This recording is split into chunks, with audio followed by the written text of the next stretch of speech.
Anybody, legendary. First started my hpal guide. So, the highest rated pally in the entire game, the light mice, stands atop every peak with the absolute highest rating. Some of the worst gear, but I still get 5 rank 1s in one season. So I got 5 rank 1s in one season. So 5 notorious gladiators in one season. Would have gotten more, but I had no partners and I was playing with Group Finder, and I still managed to get 5 rank 1s in one season. So I'm the absolute best. I know what to do in every situation. And I'm first going to tell you about corruptions. So the best corruptions are the 12% crit corruptions. So the light mice actually has some semi-decent gear. I usually play on pallies that have item level 458 with the worst possible stats. Light mice has semi-decent gear, has a 9% crit corruption, and has a 6% crit corruption, which is semi-decent. And I actually don't have enough corruption on this character because in live servers you just can't get the right gear that you need. Now, I think the 1 to 8% intellect on the weapon is actually insanely good because at 8%, it'll increase your intellect by like around 1,600 or more. It depends how much intellect you have.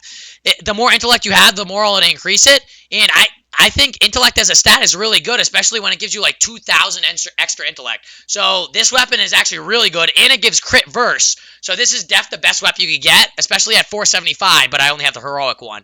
So the best corruptions you can get is balancing them both out. When you're on the tournament server, the best corruptions you can get are the 12% crit corruptions, and then the 4% crit healing. Oh my god. The Wiz with a $65 donation. Here's the money for this sub. Legendary. The Wiz always takes the mice's fucking opinions into account. Legendary. Facts, not opinions. Legendary. He appreciates my hpal guide so much. Wow. The Wiz with a $65 donation. So fucking legendary. Back to my hpal guide. Anyways, so back to my hpal guide.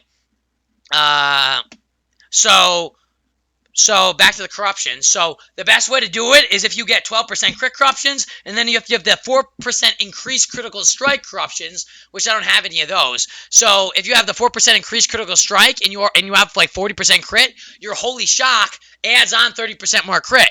So you have 71% crit on your Holy Shock. So you're almost always going to crit with your Holy Shock. So I'm pretty much always critting with my Holy Shock. Then you can Divine Fave. And if your Divine Fave crits, which it probably will because you're at like a high crit above 40%, then you're going to crit for like 240k with your Divine Fave, even without wings up.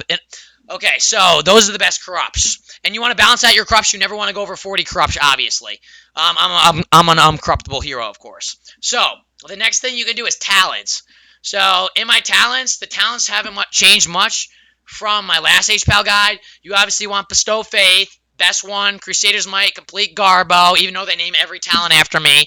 They should have made that a better talent. They should have made Melee Wings a permanent or something with that talent. Lights Hammer, Complete Garbage, does nothing. Bestow Face, definitely the best one. Always want to use that every single game. Cavalier, the mice uses this over Peasant H-Pals. A lot of Peasant H-Pals who are garbage at the game, who play PvE comps that take no skill. Let's see like Warlock Warrior, or like Windwalker Warlock, or some Spell Cleave MLP. They would probably use Unbreakable Spirit, because they stand there and do absolutely nothing, like fucking turd fucks, like fucking dung beetle turd beavers, like a pregnant beaver. So they would probably run Unbreakable Spirit for those shitty comps. But the mice always runs Cavalier, so he can have 2 mice sprints to get away from pure evil when I'm mice sprinting away from the biggest peasants, or running in to get my Hodges, or running away. Oh, I love running away in armadillo stancing. So Cavalier is probably the best one always, especially to play offensively and to reposition. And the mice is the best at repositioning, especially when you're playing with a rogue mage. So the best thing, so let's say you're fighting rogue mage. The best thing you can do, if their mage is here, let's see their mage is here, and their priest is over there. The best thing you can do is stand like all the way. There's usually like a thing right here. So to stand either like in a place where he can't CC you. So either stand right here.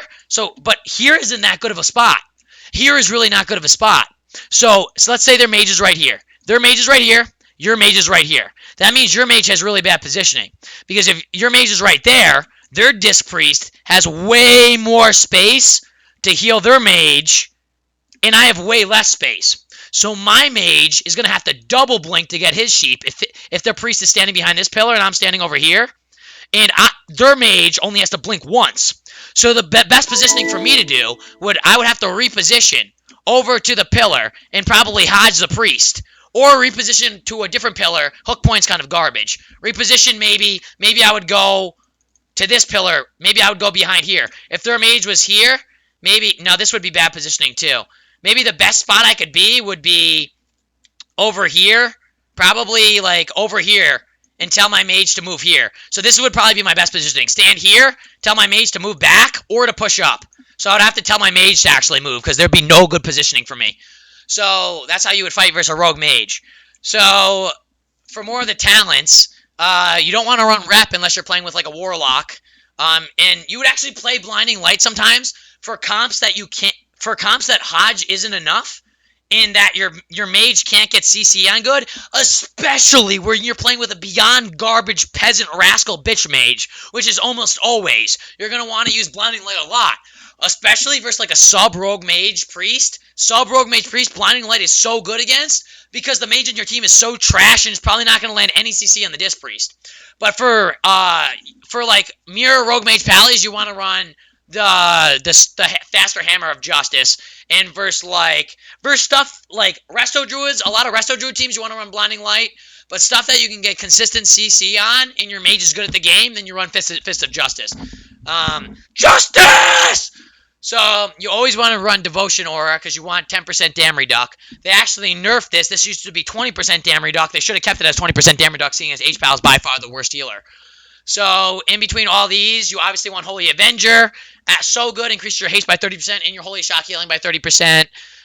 Getting your haste increase really helps with your globals and spamming out Holy Lights and having your Holy Shock do a lot of healing, which Holy Shock's a lot of healing, 88k. And if you do the Holy Shock trait, then it does another like 15k over like 2 seconds.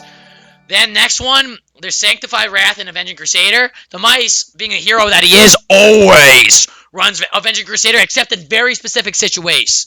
So Avenging Crusader is, I think, if you're good at Pally, better in almost every situation besides when you're fighting MLD, it's worse. And when you're fighting Rogue Mage Priest with a Sass Rogue.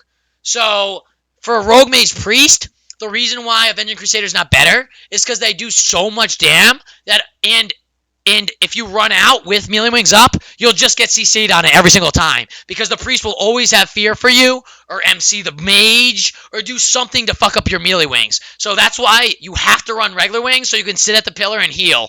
So otherwise, every other comp besides MLD is the only other good comp where you would run regular wings.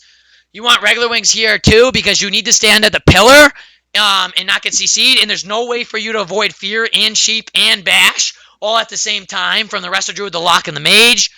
And you want to be able to do insane damn to the Warlock or the Mage from the pillar. So say you're opening on an MLD. If you open on an MLD, the Warlock has no hots. This is what you want to do. You want to wait till the Warlock has no hots. Make sure the Warlock is not a Dwarf Warlock. Then you don't even probably go on the Warlock. You go on the Mage. And then, this is what you do. You open on the Warlock, the Druid comes out, the Warlock's already at like 70% health, throw the Maledict on the Warlock when he's at 70% health, I go to Hodge the Druid, I blind out of my Hodge, because it's MLD, it's a Resto Druid, so I'm going to be using blind. And then, out of the blind, the Rogue of my team, is what he should do, but he's trash, he should sap the blind on the Druid. And if he doesn't, if the Druid is too far, and the Mage can't land the sheep, and he can't sap, then he should bomb out of that. And that should either kill the Warlock or get every single cooldown, and then we can kill him next CC chain with blind, or he can probably sap him when he's running into bomb, so we can do that. And you obviously want to have regular wings, so you can do damage from the pillar while you're solo CCing the trash Druid. So the next one would be Divine Purpose, which is really good. It makes basically whenever you use Holy Shock, it has a 20% chance to trigger an extra Holy Shock, so that's always really good. especially when you have like wings up or something, which I barely ever use wings, but so it's so good when you get an extra holy shock proc, and then you get extra procs, and you get to use more holy lights. So definitely the best talent. So then let's go into Gladiators Medallion. So I use Trinket almost always, even though Human Relent is good. It's only really good when your mage and rogue are playing defensively. So I like to run Trinket in always most cases. In Rogue Mage Pally Mirrors, I'd say Trinket is better if you're really good with positioning. So if you're insanely good with positioning, it also depends on the map. If you're on a really small map and you're fighting a Mirror Rogue Mage Pally, say you're on Hook Point, Relent might actually be better. Because if their Paladin pushes in for a Hodge on you, there's no really good way for you to reposition, so you're probably going to get Hodged, and then if you're Relent, this rogue is not going to be able to sap off Hodge. But if you're Trinket, they're probably going to be able to sap off Hodge if they're a good rogue. And then you can lose from that, which is really dumb. They should never be able to sap off Hodge. But so that's one way where it could be better. But on big maps, and if you're insanely good at positioning, which I'm the best in positioning in the entire game, and the best pally in the entire game, especially at positioning, I always run Trinket because you always want to Trinket blind. And that's how I always get ahead of cooldowns. I always Trinket blind, and then I always position in a place where I'm not going to get CC'd for free. And if the Paladin does come and push in for a Hodge, then I'm going to pre-sacrifice it and make sure I'm in a position where if I pre-sacrifice it, the Rogue and the Mage can't easily swap to me with Combust and kill me with my sack up, even though I don't run Ultimate Sack. So the only other times Relentless is good. Relentless is good when you're fighting S-Priest Hunter, because they just have too much CC and they do too much damage. And a lot of times when you're fighting S-Priest Hunter, you want to be pre-dispelling the dots in pre-freeing the grapple. So when the Hunter looks like he's coming towards you, this happens every like 20 seconds, you pre-freedom yourself, so when the Hunter grapples to you, it doesn't go on top of you. A lot of Hunters who are good can still land the trap, but it really helps versus bad Hunters. And sometimes you can actually get away with it if you do it really quick and then you actually pre-freedom and then pre-horse it. If you do that at the same time, then you can almost always dodge the trap, which I almost always do a lot. And then Relentless is also good versus Shadow Priest because you can human trinket the stun. So say a Hunter pet stuns you, you human trinket it and then sack the trap, or human trinket, pre-freedom yourself so he can't get the trap. And Relent's also really good because they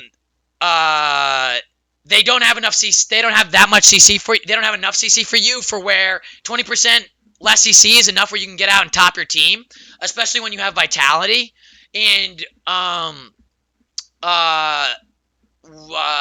Mice Brain forgets what he was going to say. Oh, you want to pre-dispel before every time the Hunter or the Priest looks like he's pushing him for CC.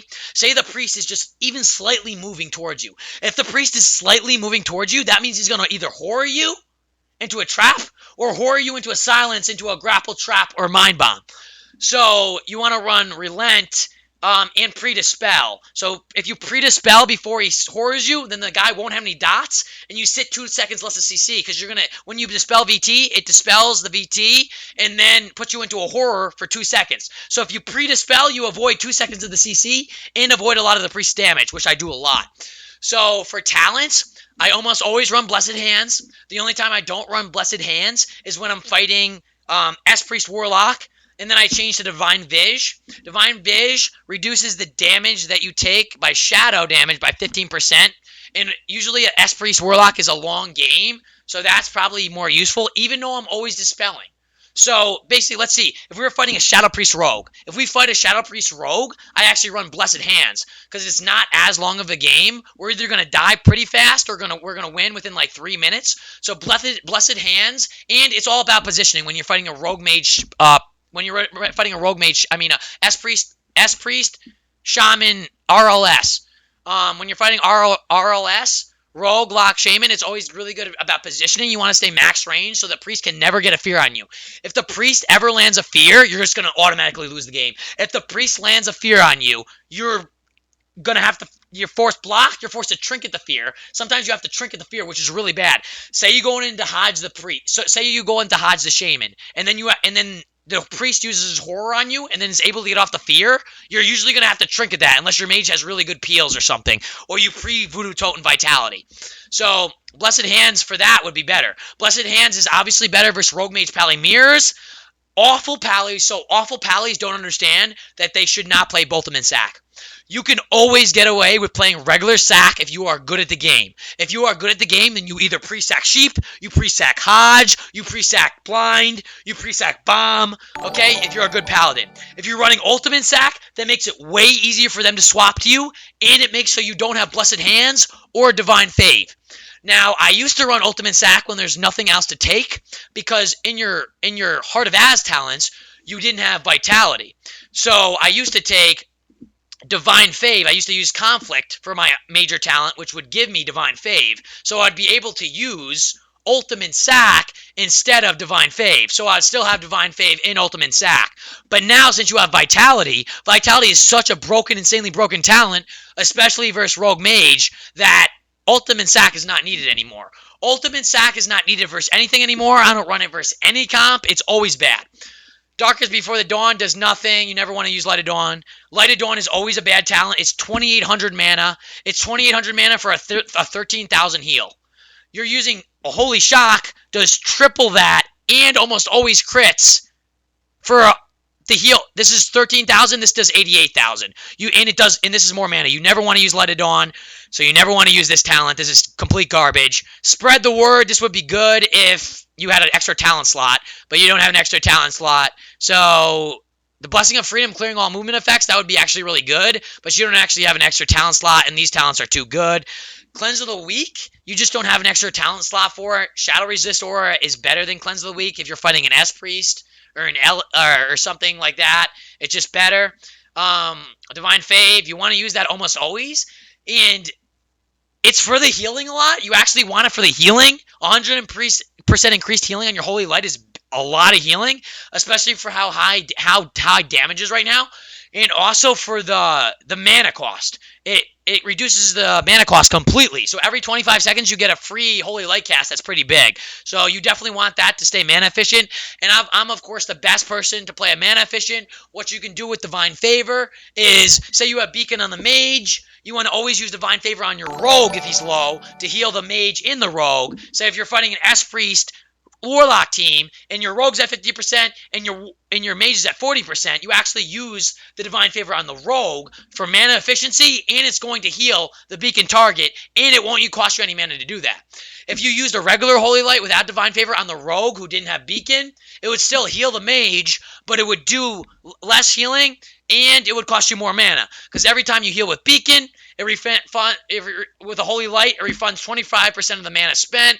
So you're able to get mana back every time you use Holy Light into Beacon, which is really good. Hallowed Ground, this maybe could be used in twos or something. I'm not a fucking bitch, so I would never use it. I would always just use a Freed. I just freed myself, always run Blessed Hands. Now for your Heart of Az talents. So I always run Vision of Perfection because it gives me 101 more verse, which is like 1 to 2% more verse, like 1.5% more verse, which is really good. And then it heals you in Arena, it would only heal you for 2% of your maximum health. And then it reduces the cooldown of my whole Avenging Crusader by almost 25%. So a 25% reduced cooldown on your melee wings is really good because you're gonna need them a lot versus most teams because the damage output is so high, and you can do big damn all the time. So that's a really good talent. The Ever Rising Tide is really important to have because it basically has a chance to return your mana and increase your intellect. So, and it's a chance to increase both of them actually when you have Ever Rising Tide rank 3. So you can increase your intellect by 3,200, which is like a 25% healing increase, or like a 20% healing increase. That's insane. And they have a chance to both proc. So you can actually receive 3,200 mana and get 3,200 intellect, increase your healing by like 20%. So it's just a really good talent to have. It's better than pretty much all of them. I always use it for a minor talent.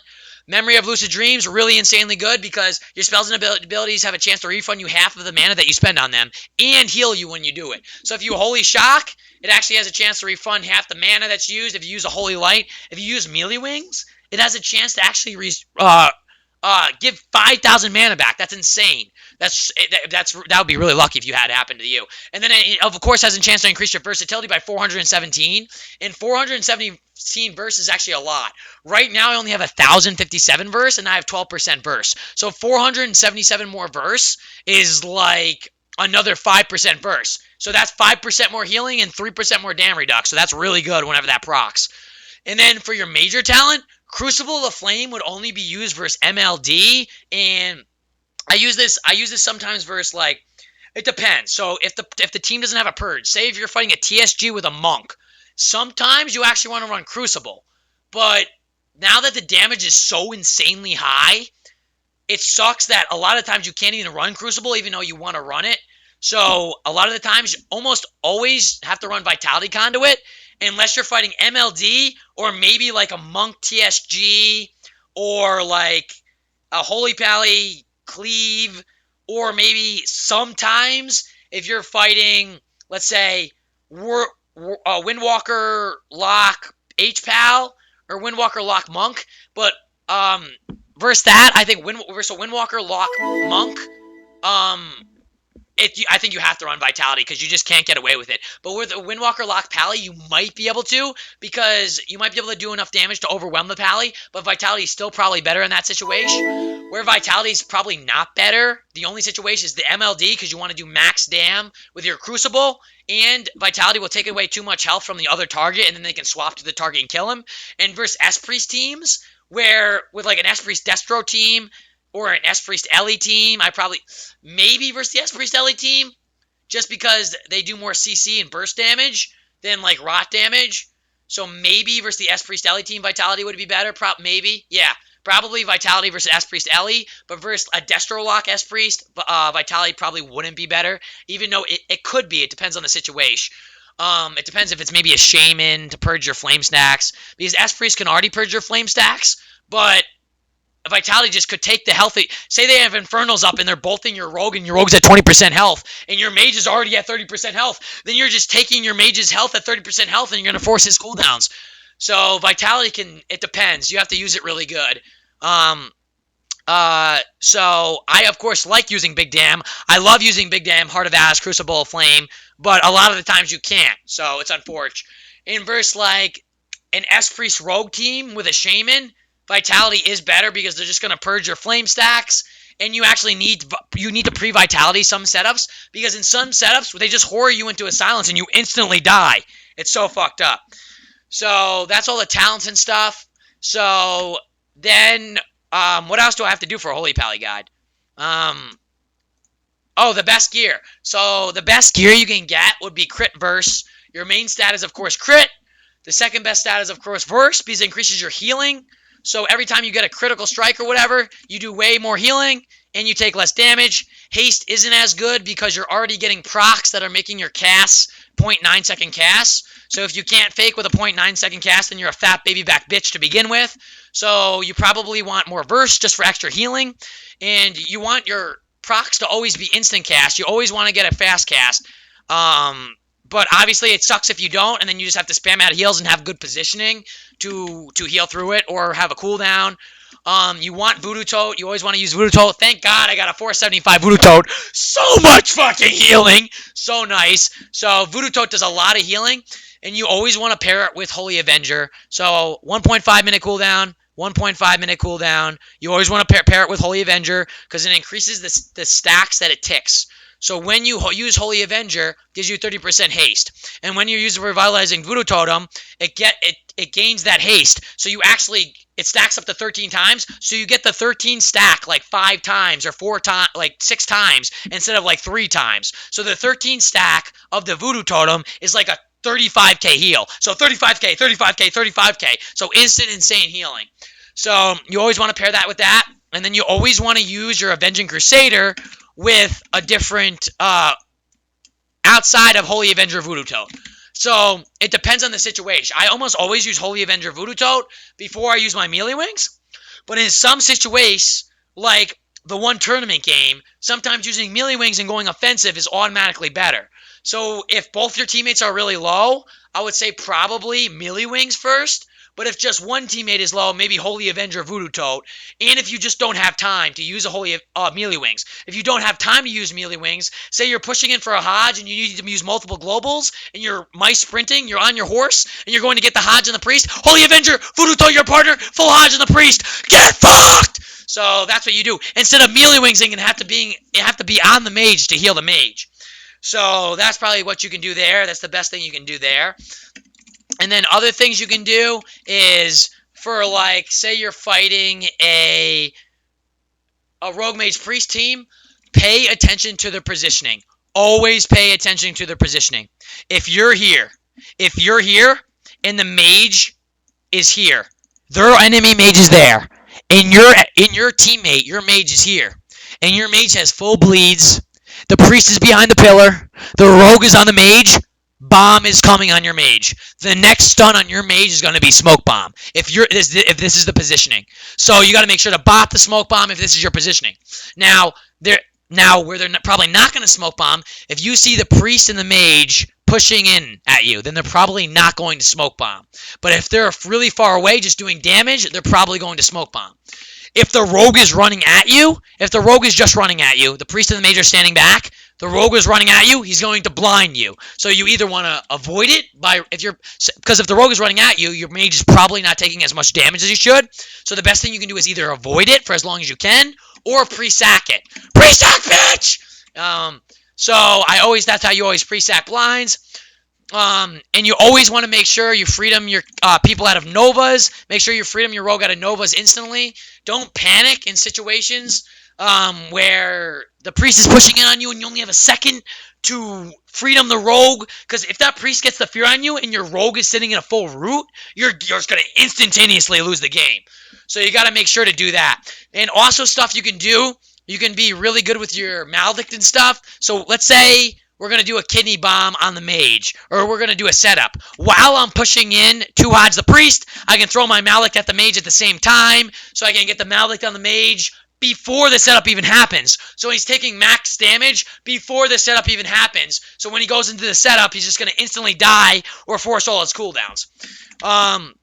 And another situation where we have to talk about traits. So, best traits. So, you obviously always want Big Damn Judge. Big Damn Judge! Big Damn! And you throw a Judgment on him and one-shot him from full to dead. That's why I always like using melee wings. The more damage you do with Judgment, the more you heal with melee wings. Always legendary to use. Glimmer of Light's actually good. I like the Holy Shock trait more. The Holy Shock trait just does more healing, but the Glimmer of Light trait is good to put a buff on you for extra purge protection, and it does do a little bit of healing. It does like 3k healing. 4k, it gave me a 5k heal, which is okay. 5k heal is better than nothing. But you saw the Holy Shock proc gave me 3, 5, and 7k heals. So that's obviously way better. It's way better than Glimmer. Azurite Veins is always good. Whenever you see an Azurite Veins proc, you know you're probably always going to be fine. Almost 20,000 healing every 3 seconds. That's insane. It's like having 2 rejuves on you or something like that. It's so good. Gem High, complete garbage trait. Don't want that on your gear, but there's nothing you can do since the other 3 traits are pretty decent. And then, the Absorb trait, Resounding Protection, is semi-decent. Not great, but there's not other great traits that you can use. It's much better than using Heed My Call, which breaks CC, and this fucking Dodge trait. Fuck you! If you dodge a wrench, you dodge a fucking Uggo! And then Savior is actually pretty bad too. Don't really want to use Savior. Bracing Chill is better than Savior. Savior only works if you get the target below 50%, and it's only an 11,000 heal. Bracing Chill is actually in the same talent tier, which would be better. Bracing Chill has 6 stacks, and it moves to different partners. So, basically, you're going to get way more healing out of that. And then, I have Savior on this one, too. Long Strider just increases your movement speed by a little bit, so you can mice sprint away from your enemies, which is always good. So, what I was going to talk about was openers for Rogue Mage Pallies onto you. If a Rogue Mage Pally opens onto you, the right play to do would be either to Blessing of Protection instantly and try to run away, or sit it and bubble. Unless you're running Relent and can Human Shrink it. So what you want your Rogue Mage to do versus their Rogue Mage, if they open on you, their Rogue's going to be out and your Rogue's going to be in stealth. So your Rogue can Cheap Shot the Rogue, Garrote the Mage into a full kidney shot, and blind the Pally. So if they want to get your cooldowns, they're all going to have to trinket to get your cooldowns. So that would be a decent opener. If they do get your bubble, that's still pretty bad. You probably want to try to either pre-vitality. Say somebody marks for death you. If somebody marks for death you, they're probably going to open on you. So you either want to pre-voodoo tote or pre-vitality. If you pre-vitality or pre-voodoo tote, they're probably not going to get any cooldowns from you. And that's what's called the highest rated pally in the entire fucking game. And that concludes the Maestro's hpal guide. Legendary! Now I gotta go.